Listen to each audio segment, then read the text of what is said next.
threatening 4 Metro Schools employees for sexual harassment claims in less than 4 weeks. However you add it up, it equals big problems for Metro Schools. The most recent lawsuit, filed just before Labor Day, comes as the Metro School Board prepares to kick off a new term. News Channel 5 chief investigative reporter Phil Williams has been looking at what that might mean for taxpayers. Phil. Well, guys, that recent lawsuit, which asked for $1.2 million in damages, comes from a woman who was once one of the highest-ranking people in Metro Schools. The question is, what will the school board feel compelled to do, if anything, to protect taxpayers? I, Fran Bush. Just before the Labor Day weekend, The duties of the office.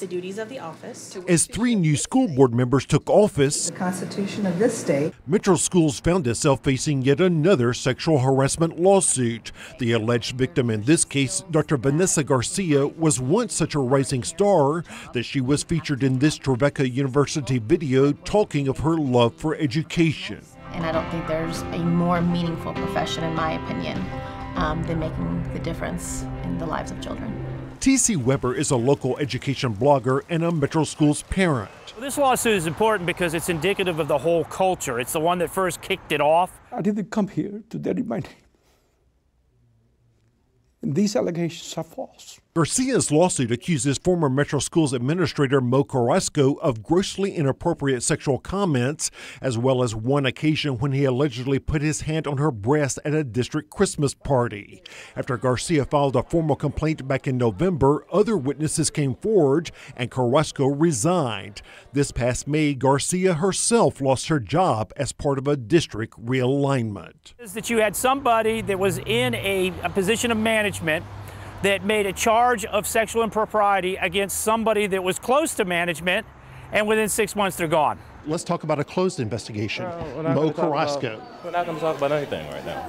As our investigation first revealed, school board member Amy Frog had warned Metro Schools Director Dr. Sean Joseph back in August that she had heard from a woman who had been harassed by Carrasco, but was afraid to come forward for fear of losing her job. Garcia's lawsuit says Carrasco and Joseph were good friends and would vacation together. In an email obtained by News Channel 5 Investigates, Carrasco himself asked, why didn't Dr. Joseph contact HR at that time? That would have been a chance to show that we take these kind of charges very, very serious, regardless of who it is. It doesn't matter if it's a friend, it doesn't matter if it's an acquaintance. We take these very serious, and we missed that opportunity. The sexual harassment continued, and I just couldn't take it anymore. Our investigation also uncovered horrific sexual harassment allegations against John F. Kennedy Middle School principal Dr. Sam Braden, allegations that were buried in the district's own files where Joseph's team did nothing. Since then, 3 current or former Metro School employees have filed their own sexual harassment lawsuits. At a time when we say that we're broke and we don't have any money for things like essentials, a lawsuit of this size could be devastating. And for the new school board, it's an issue that may dominate the conversation from day one. I don't believe any of them ran on a platform of doing things exactly the same and not questioning Dr. Joseph. So it'll be interesting to see if there's not a shift and that we have people actually holding people accountable. And meanwhile, the Tennessee State Board of Education has opened a review into the failure of Dr. Joseph's team to report cases where teachers were suspended or let go because of misconduct.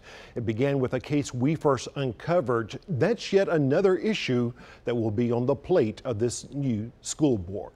Rory?